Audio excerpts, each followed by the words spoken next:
Halo saudara-saudara, menjelang bulan Desember ini Kadrun akan mulai kesurupan jin dusta yang sumbernya tidak lain adalah Bapak segala dusta ya. Saya bahkan sudah lihat ada satu video sesi live dari Mas Kainama bersama dengan sejulinya si Aristo itu di channel Jin Media. Saudara bisa lihat thumbnailnya ada sekarang di screen, itu baru 2 hari atau beberapa hari yang lalu membahas tentang isu ini. Katanya Natal berasal dari perayaan pagan, berasal dari perayaan kafir, hari kelahiran dewa matahari.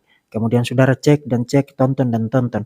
Ini apa sih referensi dari Mas Kainama ini? Apa rujukannya? Ternyata rujukannya adalah Wikipedia. Jadi dokter lulusan HIV ini, dokter penipu ya, dokter penipu lulusan HIV ini dalam rangka mencari makan dengan cara memfitnah kekristenan, maju ke hadapan publik membawa congornya, mendustai orang-orang dan memfitnah kekristenan. Hari Natal itu berasal dari perayaan pagan dan sumbernya, referensinya adalah Wikipedia. Nah, saudara-saudara, tuduhan itu sebenarnya kan cuma ngulang-ngulang aja kan. Itu sudah diulang-ulang berkali-kali. Dan orang-orang ini, mereka muncul dengan congornya, berdusta, kemudian saudara jawab, nanti mereka mingkem sebentar, muncul lagi, kemudian saudara jawab, mingkem sebentar, muncul lagi, dan begitu terus. Itu menjadi seperti lingkaran setan. Kenapa? Karena tujuan mereka adalah melakukan propaganda. Saudara-saudara, orang melakukan propaganda itu tidak peduli dengan kebenaran. Yang dia pedulikan adalah terus-menerus ngoceh, menanamkan informasi itu berulang-ulang kali. Karena bagi dia informasi yang terus-menerus ditanamkan kepada publik itu lama-kelamaan akan nyantol di dalam benak orang. Itu orang melakukan propaganda. Artinya orang-orang ini tidak peduli dengan kebenaran. Tujuan mereka hanya mempengaruhi sebanyak mungkin orang untuk mempercayai dusta mereka. Dan karena itu saudara-saudara, kita sebagai orang-orang Kristen juga harus dan wajib terus-menerus menggunakan hak jawab kita. Jadi ini penggunaan hak jawab ya. Menggunakan hak jawab kita untuk meluruskan dan menelanjangi dusta-dusta mereka ya. Kadang-kadang ya saudara-saudara, sebelum saya kasih review bukti-bukti tentang isu ini, saya lihat orang-orang Kristen ini jauh lebih malas dari orang-orang yang menyebarkan dusta seperti Kainama dan kroni-kroninya ini ya. Mereka bilang, udah nggak usah ditanggapi, tidak penting, bla bla bla dan seterusnya. Terus kamu ngapain? Kamu ngapain ketika orang-orang itu terus-menerus ada di hadapan publik, mempengaruhi publik dengan berbagai dusta dan fitnah tentang iman Kristen? Kamu ngapain ketika imanmu, salah satu perayaan sangat penting di dalam kekristenan, difitnah berasal dari perayaan pagan, berasal dari perayaan kafir? Apakah menurutmu dengan kamu mingkem, dengan kamu ignore, dengan kamu diam, tidak melakukan apa-apa, lalu segala sesuatunya akan beres?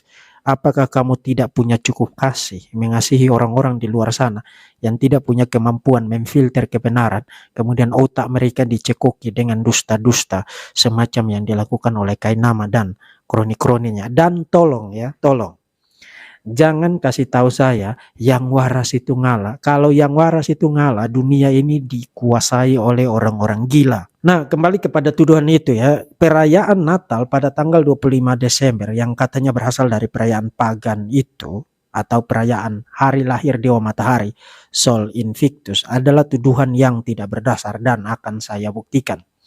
Pertama, inskripsi terawal atau bukti paling awal tentang perayaan hari lahir Dewa Matahari Sol Invictus tanggal 25 Desember itu baru muncul pada tahun 354, artinya pertengahan abad ke-4 Masehi, dalam sebuah dokumen yang disebut kronografi yang berasal dari Furius Dionysius Philocalus. Jadi bukti paling awal, sebelum itu tidak ada buktinya.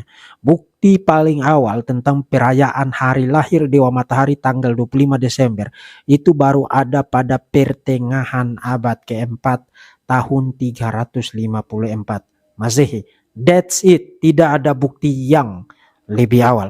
Lalu bagaimana dengan perayaan Natal di kalangan kekristenan? Nah, saudara-saudara, bukti-bukti yang akan saya presentasikan ini sebenarnya saudara sudah temukan di dalam video-video saya sebelumnya tahun-tahun yang lalu, khususnya menjelang Natal. Itulah yang tadi saya katakan, ini adalah bulan di mana mereka akan dirasuki oleh roh dusta dan akan mengulang-ulang dusta tentang kekristenan, maka kita harus ngulang-ulang juga. Nah, saya akan buktikan secara cepat, ini hanya review saja, bukti-bukti dari abad pertama, abad kedua, abad ketiga secara suara bulat Yesus memang lahir pada tanggal 25 Desember. Artinya sebelum ada bukti paling awal mengenai perayaan hari lahir Dewa Matahari pada tanggal 25 Desember yang dilakukan pada pertengahan abad keempat. Jadi sebelum abad keempat, kekristenan itu selama 300 tahun kurang lebih sudah secara suara bulat percaya Yesus lahir tanggal 25 Desember. Kita mulai dari bukti abad yang pertama ya. Seorang ahli sejarah gereja bernama Nicephorus Callistus Xanthopoulos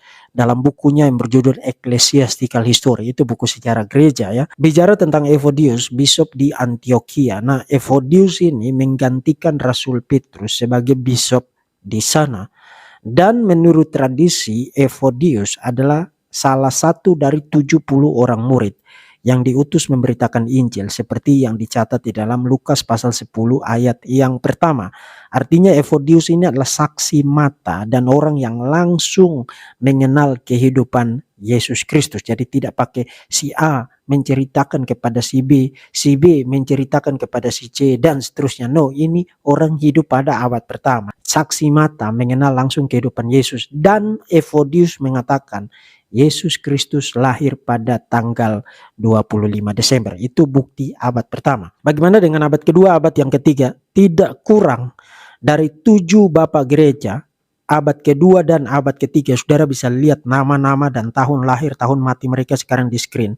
Tidak kurang dari 7 bapak gereja secara suara bulat pada abad kedua, abad ketiga, sebelum abad keempat, mengatakan Yesus lahir pada tanggal 25 Desember. Dan kita bisa tambahkan dokumen yang bernama Didascalia Apostolorum. Ini dokumen sangat mungkin ditulis komposisi pada abad yang ketiga, juga mengatakan hal yang sama. Nah, in case kalau Anda belum nangkap juga ini maksudnya apa, in case kalau IQ kronologi Anda adalah IQ yang jongkok sejongkok-jongkoknya seperti IQ kronologinya Kainama dan kronik-kroninya, saya akan tolong Anda dengan sebuah bagan sederhana menempatkan bukti-bukti itu pada rentang waktunya, titik waktunya sebelum abad keempat, abad pertama, abad kedua, abad ketiga, sebelum abad keempat. Saudara sekarang sudah bisa lihat itu. Perhatikan mata rantai bukti yang menyatakan Yesus lahir tanggal 25 Desember tidak terputus dari abad pertama, abad kelahiran Yesus Kristus. Mata rantai bukti itu tidak terputus dari abad pertama, abad kedua, abad ketiga, dan seterusnya, bahwa Yesus memang lahir tanggal 25 Desember. Nah, kembali kepada tuduhan bahwa perayaan Natal berasal dari perayaan pagan, hari kelahiran Dewa Matahari. Saudara-saudara, berdasarkan bukti-bukti yang tadi, Profesor Thomas J. Telly menyatakan bahwa yang benar itu bukan bahwa Natal berasal dari perayaan hari kelahiran Dewa Matahari. Bukan. Yang benar itu justru sebaliknya. Yang benar adalah perayaan hari kelahiran Dewa Matahari pada pertengahan abad keempat dilakukan meniru apa yang dilakukan oleh orang-orang Kristen, merayakan hari kelahiran Yesus pada tanggal 25 Desember. Dan orang-orang kafir itu meniru perayaan Natal itu untuk menjadikannya hari raya tandingan, menahan laju perkembangan kekristenan di dalam kekaisaran Romawi. Jadi saudara sudah lihat sendiri bukti-bukti data yang tidak bisa dibantah yang kita punya menolak pandangan, tuduhan, fitnah apapun bahwa perayaan Natal berasal dari perayaan kafir. Dan akhirnya saudara-saudara, bagi Anda sekalian, kepunyaan Kristus, domba-domba Kristus, saudara-saudara yang telah ditebus menjadi milik Kristus, kiranya saudara tetap kuat di dalam Tuhan, tetap percaya kepada Dia dan mencintai Dia, terus bertumbuh dan menyerahkan hidup saudara seanteronya, semua yang ada di dalam hidup saudara, menyerahkannya kepada Dia untuk kemuliaannya. Dan akhirnya saudara-saudara, kiranya Bapa, Putra, dan Roh Kudus, Trinitas yang mulia itu memberkati, menjaga, dan melindungi saudara-saudara sekalian. Salam.